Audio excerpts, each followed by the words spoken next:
ఇది quadratic equations మీద question, algebra మీద కూడా మనకు ఎక్కువ క్వశ్చన్లు అడుగుతున్నారు. సో కాబట్టి ఈ టాపిక్ క్వాడ్రాటిక్ ఈక్వేషన్స్ మీద కూడా మనకు ఎక్కువ క్వశ్చన్లు మనకు జనరల్గా పోలీస్ ఎగ్జామినేషన్లో వస్తూ ఉంటాయి. క్వాడ్రాటిక్ ఈక్వేషన్ క్వశ్చన్ చదవండి sir. If alpha beta are the zeros of the polynomial, right? ఒక బహుపది ఉంది, ఆ బహుపదిని రాద్దాము. f of x is 2x² plus 5x plus k. దీనికట alpha beta are the zeros of the polynomial. అంటే x బదులు ఆల్ఫా పెడితే రైట్ హ్యాండ్ సైడ్లో జీరో రావాలట, ఎక్స్ బదులు బీటా పెడితే రైట్ హ్యాండ్ సైడ్లో జీరో రావాలట. జీరో వచ్చింది అని అంటే ఆల్ఫా బీటాలను ఏమన్నాం సార్ మనము? మూలాలు అని అన్నాం. జీరో గనక పెడితే ఎక్స్ బదులు ఆల్ఫా పెట్టి రైట్ హ్యాండ్ సైడ్ జీరో గనక వచ్చిందనుకోండి, రైట్ హ్యాండ్ సైడ్ జీరో గనక వచ్చిందనుకోండి, ఆల్ఫా బీటాని ఏమన్నాం మనము? మూలాలు అన్నాం. మూలాలకే ఎక్స్ బదులు ఆ వాల్యూ పెడితే రైట్ హ్యాండ్ సైడ్ జీరో వస్తుంది. సో మనకు క్వశ్చన్లో ఏమిచ్చారు? Alpha square plus beta square plus alpha beta is equivalent to 21/4. Alpha square plus beta square plus alpha beta is equivalent to 21/4. అంటే దీన్ని మనం ఎలా రాసుకోవచ్చు? Alpha plus beta whole square minus alpha beta is equivalent to 21/4 ఇలా రాసుకోవచ్చు కదా sir. Alpha plus beta whole square అంటే alpha square plus beta square plus 2 alpha beta minus alpha beta అంటే plus alpha beta. Alpha plus beta మూలాల మొత్తము, ఈ ఈక్వేషన్లో మూలాల మొత్తము ఏమవుతుంది సార్? -5/2. అంతే కదా సార్. ఎందుకంటే మనకు ఒక కాన్సెప్ట్ ఉంది. కాన్సెప్ట్ ఏమంటామంటే ax² plus bx plus c. మూలాల మొత్తము ఆల్ఫా ప్లస్ బీటా ఏంటి సార్? -b/a. ఎక్స్కు ముందున్న చరరాశి డివైడెడ్ బై x² కి ముందున్న చరరాశి, బికి ముందు మైనస్ పెట్టుకోండి. ఆల్ఫా బీటా ఏమవుతుంది? c/a. ఇక్కడ ఆల్ఫా బీటా ఏంటి సార్? మూలాలు. ఆల్ఫా బీటా ఏంటి? మూలాలు. మూలాలకు సంబంధించిన question. ax² plus bx plus c కనుక ఇది ఈక్వేషన్ కనుక అవుతే ఆల్ఫా ప్లస్ బీటా -b/a అవుతుంది, ఆల్ఫా బీటా c/a అవుతుంది. ఆల్ఫా మూలము. మూలము అంటే ఏంటి సార్? ఎక్స్ బదులు ఆల్ఫా పెట్టుకున్నప్పుడు నాకు right hand side value zero రావాలి, రైట్? ఎక్స్ బదులు ఆల్ఫా పెట్టుకున్నా బీటా పెట్టుకున్నా. సో ఈ క్వశ్చన్ మూలాల మొత్తము మూలాల లబ్ధము మీద question. Alpha plus beta -5/2. Alpha beta ఇది k/2 c/a. Alpha plus beta ఇది మీకు అర్థమవుతా నెక్స్ట్ సబ్స్టిట్యూషన్ వేసారు. ఆల్ఫా ప్లస్ బీటానేమో -5/2, ఆల్ఫా బీటానేమో k/2. Alpha plus beta -5/2 whole square అంటే -5 హోల్ స్క్వేర్ అంటే 25, 2 స్క్వేర్ అంటే 4, 25/4 minus alpha beta minus k/2 is equivalent to 21/4. 25 minus 21 4/4 is equivalent to k/2. అంటే k వాల్యూ ఎంత సార్? 2. k వాల్యూ ఎంత ఈ క్వశ్చన్కి? 2. k వాల్యూ ఎంత ఈ క్వశ్చన్కి? 2. రైట్? చాలా important straight forward concept based question. ఈ కాన్సెప్ట్ గనక మీకు తెలుసుంటే simple substitution of alpha plus beta and alpha beta మీకు ఆన్సర్ వస్తుంది. Alpha plus beta alpha beta substitute చేసుకుంటే మీకు ఆన్సర్ వస్తుంది. Are you all with me? మూలాలు అని అంటే ఎక్స్ బదులు ఆల్ఫా ఆర్ ఎక్స్ బదులు బీటా పెట్టుకుంటే రైట్ హ్యాండ్ సైడ్ జీరో రావాలి, రైట్ హ్యాండ్ సైడ్ జీరో రావాలి. నౌ ఇది ఆల్రెడీ మనం ఇప్పుడే చేసాము. ఇక్కడ డైరెక్ట్ షార్ట్ కట్ చెప్తాను, దాని తర్వాత ప్రూఫ్ చెప్తాను సార్. కాన్సెప్ట్ ఇక్కడ మీరు అబ్జర్వ్ చేయండి. ఇది 2⁻5 - 1, ఇది 2⁻25 - 1. రెండు సేమ్ ఫార్మాట్లోనే ఉన్నాయి. ఇట్లాంటి క్వశ్చన్ ఉన్నప్పుడు HCF of a⁻m-1 comma a⁻n-1 ఈ ఫార్మాట్లో ఉందనుకోండి. HCF of a⁻m-1 a⁻n-1 answer ఏమవుతుందంటే పవర్ల యొక్క గాసాబా -1. A power HCF of M comma N minus 1. HCF of M comma N minus 1 రెండు సేమ్ ఫార్మాట్లోనే ఉంది. ఒకటేమో ఏ పవర్ ఎం మైనస్ 1, ఇంకోటేమో ఏ పవర్ ఎన్ మైనస్ 1. కాబట్టి ఆన్సర్ ఏమవుతుంది? A power of HCF of M comma N minus 1. A power of HCF of M comma N minus 1. అది ఎందుకు అవుతుందో కూడా నేను ఎక్స్ప్లెయిన్ చేస్తాను. ఇది కాన్సెప్ట్.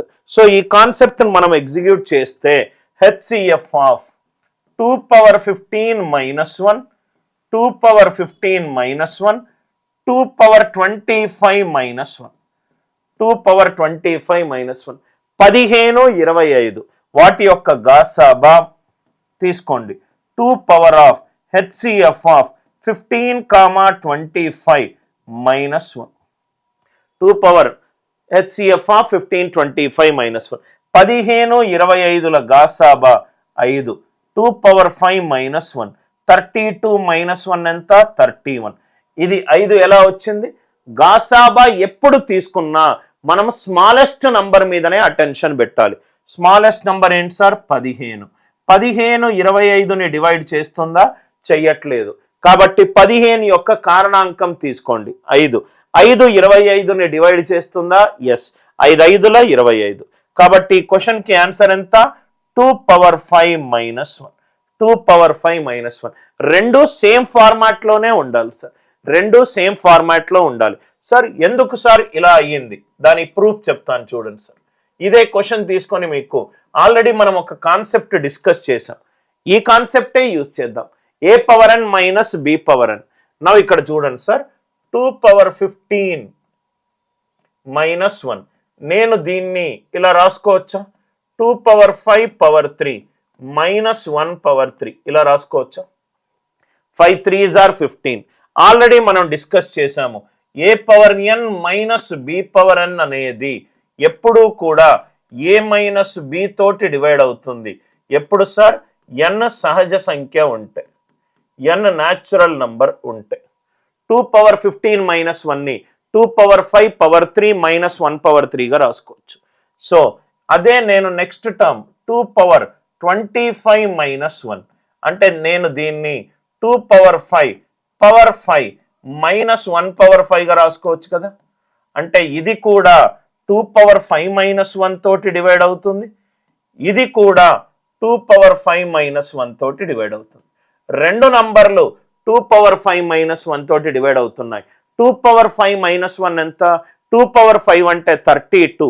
32 మైనస్ 1 ఎంత? 31. అందుకే మనకు ఈ రెండిటి యొక్క గాసాబా వచ్చింది. 15 కూడా 5 తోటి డివైడ్ అవుతుంది. 25 కూడా 5 తోటి డివైడ్ అవుతుంది. సో నేను దీన్ని 2 పవర్ 15ని 2 పవర్ 5 పవర్ 3 మైనస్ 1/3గా 1 పవర్ 3గా రాసుకున్నా. 2 పవర్ 25ని 2 పవర్ 5 పవర్ 5 మైనస్ 1/5గా రాసుకున్నా.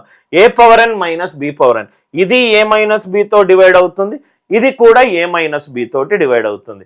అందరికీ ఈ లాజిక్ క్లియర్గా అర్థమైంది అనుకుంటా. ఈ క్వశ్చన్ మీకు ఎల్సిఎం అండ్ హెచ్సిఎఫ్ సంఖ్యా వ్యవస్థ నుంచి ఒక ఇంపార్టెంట్ సబ్ టాపిక్ ఉంది, ఎల్సిఎం అండ్ హెచ్సిఎఫ్. దాని నుంచి అడిగిన క్వశ్చన్. ఆన్సర్ అందరికీ అర్థమైంది కదా sir. Answer for this question is 2 power 5 minus 1. Next one. ఈ క్వశ్చన్ వచ్చేసరికి ఆల్జీబ్రా నుంచి మరియు ఆల్జీబ్రాలో సబ్ టాపిక్ అయిన రిమైండర్ థీరం నుంచి,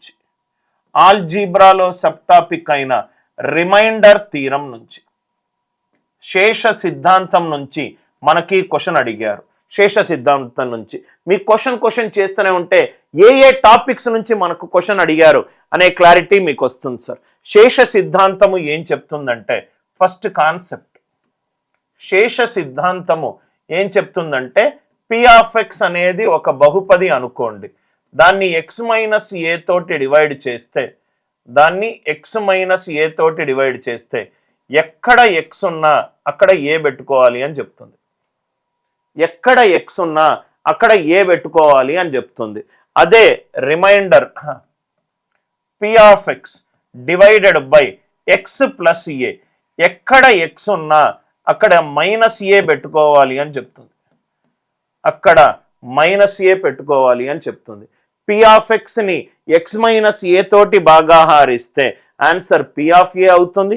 ఎక్స్ ప్లస్ ఏ తోటి భాగాహారిస్తే ఆన్సర్ ఎక్స్ బదులు మైనస్ ఏ పెట్టుకుంటే పి ఆఫ్ మైనస్ ఏ అవుతుంది. పి ఆఫ్ మైనస్ ఏ అవుతుంది. సార్ ఇది ఎందుకు అవుతుంది సార్ అని అంటే ప్రూఫ్ 13ని 4 తోటి భాగాహారిస్తే 4 మూళ్ళ 12 శేషం వచ్చేసరికి 1. 13ని 4 తోటి భాగాహారిస్తే 4 మూళ్ళ 12 శేషం 1. అంటే 13ని ఏం రాయొచ్చు నేను 4 ఇంటూ 3 ప్లస్ 1గా రాయొచ్చు. 4 మూళ్ళ 12 12 ప్లస్ 1 13. సో 13 ఇది సంఖ్యా వ్యవస్థలో. అదే 13 బదులు ఒక బహుపది పి ఆఫ్ ఎక్స్ని x plus A x minus A తోటి భాగాహారిస్తే ఇది క్యూ ఆఫ్ ఎక్స్, ఎంత శేషమో తెలియదు, ఇది ఆర్ ఆఫ్ ఎక్స్. ప్రూఫ్ చెప్తున్నాను సార్. 13 బదులు పి ఆఫ్ ఎక్స్ పెట్టుకున్నాను. పి ఆఫ్ ఎక్స్ని ఎక్స్ మైనస్ ఏ తోటి భాగాహారిస్తే రైట్ క్యూ ఆఫ్ ఎక్స్ సార్లు పోతుంది, శేషం వచ్చేది ఆర్ ఆఫ్ ఎక్స్. అంటే ఇది ఏమవుతుంది sir, P of X is equal to X minus A into Q of X plus R of X. X minus A into Q of X plus R of X. ఇంతవరకు అందరికీ క్లియరా? మనం ఇక్కడ ఏం చేద్దామంటే let X equal to A, X బదులు A పెట్టుకుందాం. A పెట్టుకుంటే P of A is equal to A minus A 0, 0 into anything 0. P of A is equal to are of ఏ. అందుకే శేషము పి ఆఫ్ ఏ వచ్చింది. అందుకే శేషము పి ఆఫ్ ఏ వచ్చింది. చాలా important theorem sir. P of ఎక్స్ని x minus A తోటి భాగాహారిస్తే x శేషం ఏమొస్తుంది, ఎక్స్ బదులు ఏ పెట్టుకోవాలి. పి ఆఫ్ ఎక్స్ని ఎక్స్ ప్లస్ ఏ తోటి భాగాహారిస్తే ఎక్కడ ఎక్స్ ఉంటే అక్కడ మైనస్ ఏ పెట్టుకోవాలి. ఎక్కడ ఎక్స్ ఉంటే అక్కడ మైనస్ ఏ పెట్టుకోవాలి. కాన్సెప్ట్ అందరికీ అర్థమైంది కదా సార్? ನಾವು ఇక్కడ క్వశ్చన్ చూద్దాం. 2x³ క్వశ్చన్ ఏంటంటే రైట్, క్వశ్చన్ ఏంటంటే 2x³ minus 3x² plus X. దీనిని నేను ఎక్స్ మైనస్ 2 తోటి భాగాహారిస్తున్నాను. భాగాహరిస్తే శేషము 3 రావాలి అని అంటే ఎంత యాడ్ చేయాలి అన్నాడు. శేషము 3 రావాలి అని అంటే ఎంత యాడ్ చేయాలి అన్నాడు. యాడ్ చేయాల్సిన నంబర్ కే అనుకుంటున్నా. యాడ్ చేయాల్సిన నంబర్ కే అనుకుంటున్నా. 2x³ minus 3x² plus x. దానిని ఎక్స్ మైనస్ 2 తోటి భాగాహారిస్తే నాకు 3 రావాలంటే ఈ బహుపతిని దేంతో ఏ నంబర్ తోటి యాడ్ చేయాలి. ఎక్స్ బదులు 2 పెట్టుకుంటే 2 into 2³ minus 3 into 2² plus 2 plus K. నాకు ఎంత రావాలి, 3 రావాలి. 8 2s are 16, 4 3s are 12 plus 2 plus k is equivalent to 3. So 6 plus k is equivalent to 3. అంటే k వాల్యూ ఏంటి సార్, 3 మైనస్ 6 ఏంటి, k is 6 ప్లస్ k 3 అయినప్పుడు k ఏమవుతుంది sir, -3. 3 minus 6 అంటే -3. అందరికీ ఈ లాజిక్ క్లియర్గా అర్థమైంది అనుకుంటా. ఈ క్వశ్చన్కి మనము ఏ లాజిక్ యూజ్ చేసాం సార్, శేష సిద్ధాంతానికి సంబంధించిన కాన్సెప్ట్. ఈ బాక్స్లో ఏదైతే పెట్టానో అది మీకు కరెక్ట్గా వస్తే గనక ఈ క్వశ్చన్ని చాలా ఈజీగా సాల్వ్ చేయగలుగుతారు. అందరికీ concept clear? I hope the idea it is clear.